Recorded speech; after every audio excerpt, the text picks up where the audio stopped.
La confiance en soi ne vient pas lorsque tu as toutes les réponses, mais lorsque tu es prêt à faire face à toutes les questions. Un trésor reste inestimable, même s'il n'est pas encore découvert et valorisé. Ayez confiance en vous. Vous êtes inestimable.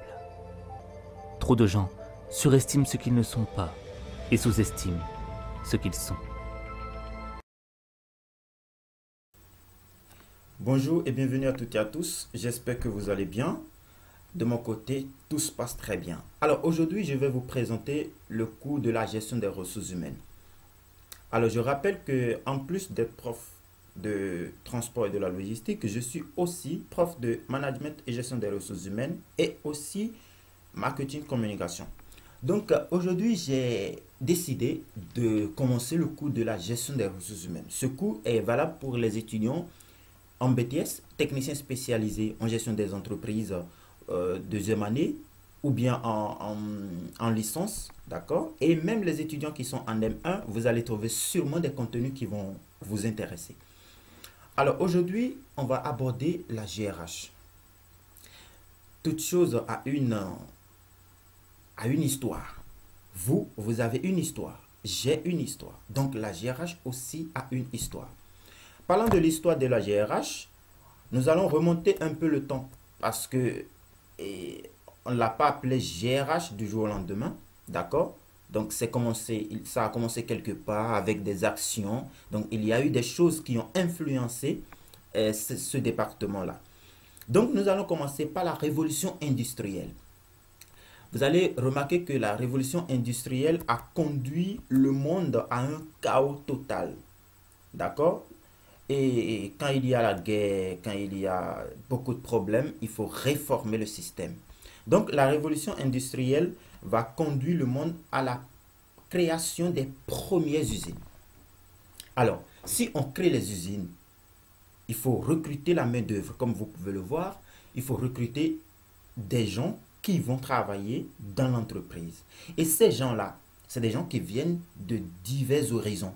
Il y a plusieurs ethnies, il y a plusieurs nationalités. Donc, c'est des gens qui vont collaborer ensemble. Des gens à la base qui ont reçu une éducation variée.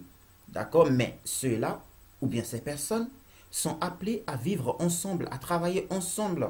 Et la réussite de l'entreprise dépend du travail que chacun va fournir individuellement ou bien collectivement. Donc, au moment là, bon, là, nous sommes en 1800, comme ça, dans les années 1800. On ne parlait pas de gestion des ressources humaines. On parlait, d'accord, du service du personnel. Donc, la problématique que nous allons poser ici, c'est l'intégration du facteur humain dans l'organisation. Donc, en ce moment-là, dans les années 1800 ou bien avant ça, donc, c'est les patrons qui décidaient. Donc, ils décidaient de tout et c'est eux qui ont la parole. C'est eux qui décident combien ils vont payer aux salariés. C'est eux qui décident quelles tâches donner aux salariés. C'est eux-mêmes qui décident combien d'heures le salarié doit faire. Donc, le salarié n'avait pas vraiment de pouvoir de décision. Le salarié n'avait pas la possibilité de s'exprimer comme ça. Si tu t'exprimes, on te vire et on recrute une autre personne. D'abord, le recrutement ne respectait pas des principes, il n'y avait pas de principe de base pour assurer le recrutement. Donc, quand déjà qu'on parle de l'entreprise, il faut remarquer qu'une entreprise est faite pour produire des choses. Là, vous allez voir, par exemple, je fais juste un saut dans le passé avec Thomas Edison en 1847 et 47-49. Ou précisément en 1879, voilà, et qui va inventer pour la première fois l'ampoule électrique. Alors, si vous êtes une entreprise spécialisée dans la production, d'accord, ou dans la fabrication des ampoules, vous avez sûrement, vous aurez sûrement besoin de recruter des gens. Vous ne pouvez pas travailler toute seule. Lui, il est un spécialiste, il est l'inventeur, mais il va avoir besoin de la main-d'œuvre. Plus tard, on va parler de Bell Graham. Ça, là, il a vécu pendant 1847 et 1922. Voilà. Donc, on va parler de Bell Graham qui a inventé pour la première fois le téléphone. C'est fort, hein? Ouais, c'est fort. Donc, lui aussi, il va fabriquer, il va produire le téléphone en grande quantité pour beaucoup de personnes, pour tout le monde entier. Donc, il va avoir besoin des gens qui vont travailler avec lui. Ces gens-là, on va les payer, non? On va payer le salaire, on va les déclarer, tout et tout. Donc, il faut qu'ils vivent bien pour travailler mieux.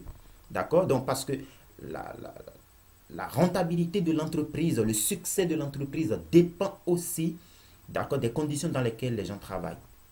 Donc, après, dernier exemple, on va parler des frères Lumière, c'est-à-dire Louis et Auguste. 1895, d'accord? Eux, ils vont inventer, ils vont booster, d'accord, tout ce qui est cinéma. Donc, c'est grâce à ces deux frères-là qu'aujourd'hui, vous pouvez avoir la possibilité de regarder la télé, la possibilité de suivre des films, des séries, tout ce que vous voyez là. D'accord? Donc, nous allons continuer rapidement avec notre cours. Donc, là, les tout premiers services du personnel vont voir le jour en 1880. D'accord? Donc, c'est très important. Et ce service du personnel, en ce moment-là, avait juste pour mission, d'accord, de recruter et d'affecter les ouvriers. Je recrute, d'accord, et je répartis les ouvriers. Il n'y avait pas plus que ça. Mais est-ce que cela suffit? Est-ce qu'il s'agit simplement, est-ce que c'est simplement recruter une personne et de lui dire ce qu'il doit faire? Non, ça ne suffit pas. Il faut rémunérer la personne à hauteur de ce qu'il fait. Il faut accompagner la personne, il faut former la personne, il faut aider la personne, il faut l'intégrer. Donc, le service du personnel n'avait pas le pouvoir ou bien la possibilité de faire tout ça. Donc, ce qui va travailler la conscience des gens à vouloir plus. Là, on va parler du changement. D'accord? On est dans les années 1906, d'accord? En France, vous allez voir qu'il y a la grève, d'accord? Au sein de la classe ouvrière. Des syndicalistes, des militants, d'accord? Pour ceux qui ont milité pour le droit des ouvriers. Ceux-là vont inciter maintenant les ouvriers à réclamer le droit. Ils vont dire, attention, vous travaillez dur. Vous avez besoin de telle chose. Vous avez besoin de telle chose. Vous aussi, vous avez le pouvoir de parler. Parce que c'est grâce à vous que l'entreprise fonctionne. Si vous n'êtes pas là, eh ben, l'entreprise ne fonctionne plus. Et là, on va parler précisément, d'accord, de Jos Sorel. Jos Sorel, c'est un théoricien, d'accord, un philosophe et psychologue, tout ce qu'on peut imaginer. Hein, parce que celui qui peut motiver les gens, d'abord, c'est quelqu'un qui a un bon sens. D'accord? Donc, avec sa théorie révolutionnaire, Jos Sorel va dire, attention, il faut que nous nous battions. On doit se battre pour réclamer nos droits. Et à partir de là, il y a eu la grève en France, les soulèvements et autres. Pas mal de choses se sont passées. Et c'est après cela que les capitalistes, d'accord, ceux qui détiennent le pouvoir, vont commencer par dire, attention, il faut que nous écoutons les ouvriers. Dans le cas contraire, il va y avoir beaucoup de dégâts. D'ailleurs, cela va susciter beaucoup de problèmes par la suite. Parce que les ouvriers vont commencer par parler, s'exprimer jusqu'au point où, sans eux, on ne peut rien. Et en réalité, sans les ouvriers, l'entreprise ne peut absolument rien. Et aussi, sans l'entreprise, l'ouvrier aussi ne peut probablement rien. Donc, je vais développer ça par la suite. Alors, on ne peut pas parler de gestion des ressources humaines sans évoquer quelques principes de management. Parce que le management et la gestion des ressources humaines sont liés. Et là, on va parler, je vais aborder brièvement les écoles. D'accord? Et là, je vais prendre quelques exemples. D'accord? Et je vous prie vraiment d'être attentif. D'accord? On va parler de notre cher Taylor. D'accord? Qui a été d'abord ouvrier, d'accord, et étudiant à McVeigh. Plus tard, il va devenir maintenant un manager éminent. Un manager éminent qui va évidemment sortir le management scientifique du travail. D'accord? Ce management scientifique du travail selon lequel les ouvriers doivent, d'accord, respecter ce que le directeur ou bien le dirigeant dit. Et en contrepartie, lui, le directeur, il doit payer, il doit rémunérer les ouvriers à hauteur de leurs efforts. Bien sûr, les gens c'est-à-dire les chefs d'entreprise de l'époque, n'ont pas respecté cela. Ils ont tourné, d'accord, ce que Taylor a dit à leurs avantages. Alors que Taylor lui disait que si on garantissait l'employabilité, si on garantissait un bon salaire, une bonne rémunération et des primes, l'ouvrier va travailler, il va fournir assez d'efforts. Et là, nous allons atteindre la productivité dans l'entreprise. Du coup, nous allons atteindre le succès. Mais les capitalistes, eux, ce n'est pas leur vision. Parce que le capitaliste, lui, il veut toujours faire du profit. D'accord, quitte à ruiner ou bien détruire le salarié, il s'en fout. Hein. Parce qu'il sait que si le salarié n'est plus là, il peut recruter une autre personne. Cela va susciter beaucoup de problèmes, beaucoup de conflits, beaucoup de soulèvements par la suite. D'accord? Bien sûr, en 1912, il va aussi sortir le Principle of Scientific Management. D'accord? Ça, c'est précisément en 1912. D'accord? Et là, il précise un fait essentiel. Taylor va dire, utilisons maintenant la science. D'accord? Il va demander l'utilisation, d'accord, de la science pour... et le bannissement, d'accord, le bannissement des méthodes empiriques. Taylor veut que l'on utilise la science maintenant, la technologie, ainsi de suite. Si les chefs d'entreprise avaient écouté Taylor, mais l'émergence des antiques ne verrait pas jour dans les années 90, mais plus tôt, d'accord? Donc, nous allons continuer, bien sûr, avec notre cher Karl Marx. Là, on est dans les années 1900, d'accord? Donc, Karl Marx, il va évoquer aussi quelques faits. D'accord? Donc, lui, il dit généralement que les capitalistes contrôlent le monde. Et c'est vrai, jusqu'à aujourd'hui, nous remarquons que les capitalistes détiennent le pouvoir de décision. C'est eux qui contrôlent le monde. Donc, sans les capitalistes, et il faut que nous notons que sans les capitalistes, nous n'aurons peut-être pas les routes parce que même si vous allez dans un pays qui est gouverné par un chef d'État, il a besoin des capitalistes pour survivre. Parce que il va donner, c'est les capitalistes qui vont subventionner d'abord sa campagne. C'est les capitalistes qui vont vouloir, par exemple, exploiter des mines, exploiter des ressources humaines. Et là, ils vont décider de construire des routes. D'accord? Ils vont décider de construire des ports, des aéroports, ce qui va leur permettre d'écouler rapidement leurs produits et ce qui va permettre aussi à la population d'aller d'un point A vers un point B. Bien sûr, ça a ses avantages et aussi ses inconvénients. Donc, si on se réfère à notre cher Karl Marx, lui, il dit clairement qu'il est mieux, d'accord, de se débarrasser du système capitaliste. D'accord?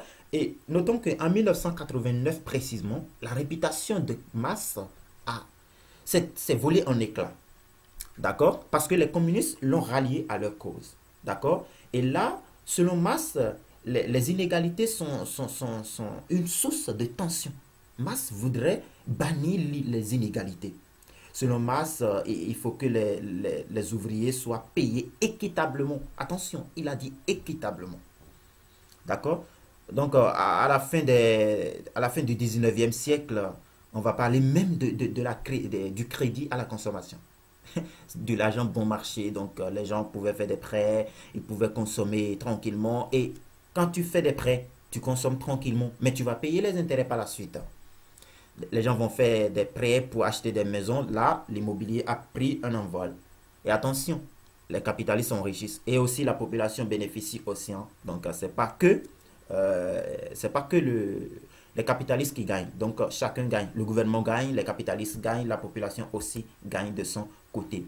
Bien sûr, on ne peut pas parler de tout ça sans évoquer notre cher Weber.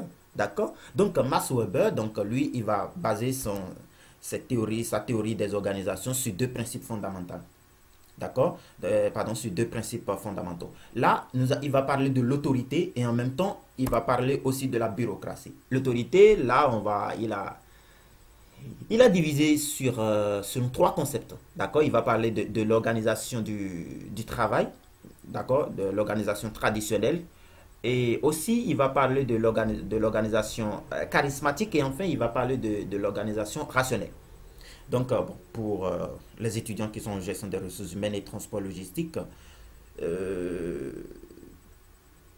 je vais faire d'autres cours plus détaillés, d'accord? C'est-à-dire des cours de management plus détaillés pour développer les écoles de management, d'accord? On va essayer de voir ça en détail.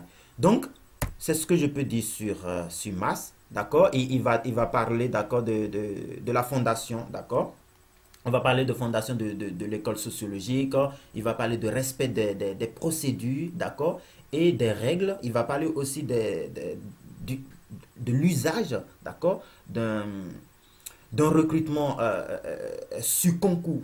D'accord, il va dire il va stipuler, donc il va demander à ce que l'on recrute sur concours ou bien suivant l'ancienneté. D'accord. Et lui aussi, comme Taylor, va parler d'une rémunération méritée. Attention. Et aussi, Weber va aller plus loin. Il va parler de licenciement justifié. Donc, il ne faut pas licencier n'importe comment. Donc, il faut licencier selon des preuves. D'accord. Et enfin, il va parler d'une organisation civilisée, d'accord, qui est conçue pour mettre fin à la loi de la jungle. C'est-à-dire, il va dire, bon, l'autorité, tout ça, les patrons qui exigent, qui s'imposent, qui... Donc, Weber aussi, il va procéder au bannissement de ces méthodes-là ou bien de ces principes-là. Donc, on va parler de 1945, là, après les deux guerres mondiales, d'accord. Il convient maintenant de relancer les usines. En 1960, après les indépendances, on va assister à l'éveil des consciences. Les gens vont dire, attention, maintenant, il est temps que nous nous réveillons. D'accord? On était dans un sommeil très profond, on va se réveiller. Et bien sûr, en 1980, on parlera de la formation, d'accord, de la négociation. Il faut former maintenant les gens. Vous allez voir des centres de formation, des instituts de formation, des universités publiques, privées, des écoles, partout dans le monde. Parce que les gens ont vu que la formation est la source, est la base de toute chose. La connaissance, si vous acquérez une connaissance, d'accord, vous serez capable de faire ou de ne pas faire quelque chose.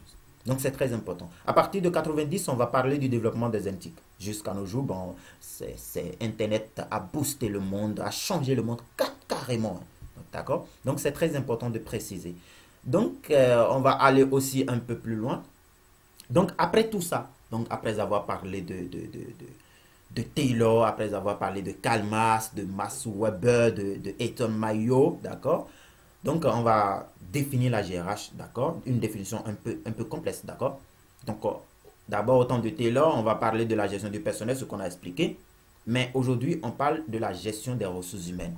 Donc, la gestion des ressources humaines est un ensemble de politiques qui va permettre à une entreprise, d'accord? Ou bien une personne, d'accord?